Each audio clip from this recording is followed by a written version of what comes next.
আসসালামু আলাইকুম রহমতুল্লাহ। ওয়ালাইকুম আসসালাম রাহমাতুল্লাহি ওয়া বারাকাতুহু। বলেন। শেখ, আমি নিউ ইয়র্ক সানিসেট থেকে বলছি। তা আমার মাশাআল্লাহ। প্রশ্নটা হলো, এ, আমাদের এক আলেম, তার কাছে আমি কোরআন ক্লাস করি, তো হঠাৎ করে উনি আমারে বলল কি, আপনি কোথায় পাইছেন বুকে হাত দিয়ে নামাজ পড়া?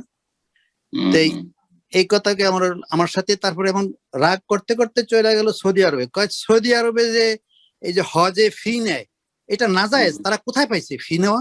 তা আমি বললাম যে এরা যে মেনটেনেন্স করে সেই খরচটা কই থেকে দিবে তারা? জি জি জি। তো এই কোরআন সুন্নাহ অনুযায়ী আপনি তাকে একটু এই জবাবটা দিয়ে দেন, এই দুইটা জিনিসের প্লিজ। জাযাকাল্লাহ খায়ের। যখন আপনাকে বলবে যে কোথায় পেয়েছেন বুকে হাত বাঁধা, তো বলবেন যে আপনার স্ত্রী কোথায় বুকে হাত বাঁধা পেয়েছে, জিজ্ঞেস করবেন যে তোমাদের হানাফি মহিলারা বুকে হাত বাঁধা কোথায় পেয়েছে, আমাদের বুকে হাত বাঁধারা তোমরা কেন, তোমাদের মহিলারা কেন নিয়ে নিল, জিজ্ঞেস করেন। হানাফি হবে তো স্বামী স্ত্রী দুইজনই হানাফি হোক, কথা বোঝা গেছে? তো আল্লাহ হিদায়াত করে এইসব মজহাবের গড়া মোকাল্লিদ, আর এই বিশেষ করে বিদাতপন্থী মোল্লা, যাদের মগজে ভাইরাস ঢুকে আছে শিরক বিদাতের, আর যাদের মধ্যে যত বেশি শিরক বিদাত আছে তারা তত বেশি সৌদি আরব বিদ্বেষী, তত বেশি তাওহীদ সুন্নতের দেশ বিদ্বেষী। কারণ তাদের বরদাস্ত হয় না যে আমরা দেশে মাজার পূজা করছি, দেশে পীর মুরিদের ব্যবসা করছি, তাবিজের ব্যবসা করছি, দেশে মিলাদ করছি, সৌদি আরবে সেগুলো করতে পাই না। এই হলো তাদের আক্রোশ। আল্লাহ রাব্বুল তাদেরকে কখনো সফল করবেন না। আল্লাহ সকলকে যেন হেদায়েত দান করেন, এটি আশা রাখবো। আর তার সাথে বলবো যে সে যদি বলে যে বুকে হাত বাঁধা কোথায় পেয়েছেন, আপনি বলবেন আমি শাফি মযহাব পেয়েছি, আপনারই তো বলছে যে চারটাই হক, হানফি শাফি মালিকি হাম্বলি চারটে হক। শাফি মযহাবে পেয়েছি, হাম্বলি মযহাবে পেয়েছি যে বুকে হাত বাঁধতে হবে।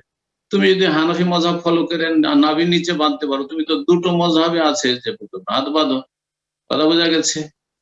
তো কথা হচ্ছে যে এইসব মযহাবের অন্ধ মোকাল্লেদ না হয়ে রাসূলুল্লাহ সাল্লাল্লাহু আলাইহি ওয়াসাল্লাম সাহাবায়ে কেরামদের আমলের দিকে ফিরে আসতে হবে। রাসূলুল্লাহ সাহাবায়ে কেরামরা বুকের উপর হাত বাঁধতেন। আচ্ছা, বুকের উপর যদি হাত না বেঁধে থাকেন তো নবী সাল্লাল্লাহু আলাইহি ওয়াসাল্লামের সাহাবীরা কি মহিলারা বুকে বাঁধতেন আর পুরুষরা নাভির নিচে বাঁধতেন? এমন একটা কোনো দলিল কিয়ামত পর্যন্ত হানাফিরা দিতে পারবে? কিয়ামত পর্যন্ত হানাফিদেরকে বলে রাখলাম যে কোথাও যদি থাকে নিয়ে এসে আমাকে দাও যে মহিলারা নবীর জামানায় সাল্লাল্লাহু আলাইহি ওয়াসাল্লাম বুকের উপর হাত বাঁধতো আর পুরুষরা নাভির নিচে হাত বাঁধতো। যদি দেখিতে পার কোন হানাফি, তাহলে আমি হানাফি, আর না হইলে তাদেরকে বলছি যে এইসব থেকে তোবা টোবা করে এই অন্ধ তকলিদ থেকে সোজা কোরআন সুন্নাহর অনুসারী হয়ে যাও। আমরা বলছি যে শাফি হয়ে যাও, আবু হানিফাকে ছেড়ে দিয়ে আরেকজনের অন্ধ মোকাল্লিদ হয়ে যায়, আমরা রাসূলুল্লাহ সাল্লাল্লাহু আলাইহি ওয়াসাল্লামের খাঁটি উম্মত হয়ে যাও। কোন ইবাদাল্লাহ ইখওয়ানা, সবাই ভাই ভাই। আর তারপরে তার যে সৌদি আরব বিরুদ্ধে বিষোদগার, এটা হবেই হবেই। কারণ যার অন্তরে শিরকের মহব্বত আছে, বেদাতের মহব্বত আছে, সে কখনো তাওহীদ সুন্নতকে ভালোবাসবে না, সে কখনো তাওহীদ সুন্নতের দেশকে ভালোবাসবে না।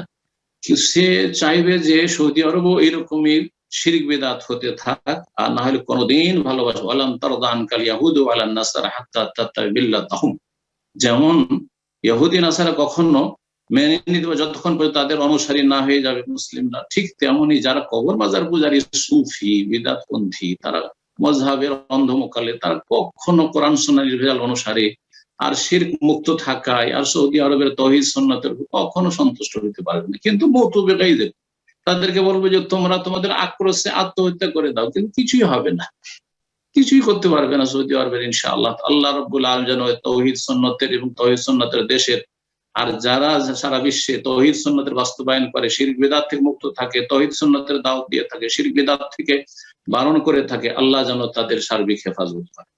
এবং যারা বিভ্রান্ত হয়ে রয়েছে তাদের জন্য দোয়া করব, তাদের আমরা হিতাকাঙ্ক্ষী, তাদের দরদি, তাদেরকে আমরা রোগী মনে করি। আল্লাহ যেন তাদেরকে সুস্থতা দান করেন, তাদেরকে কোরআন সুন্নাহর দিকে ফিরে আসার তৌফিক দান করেন।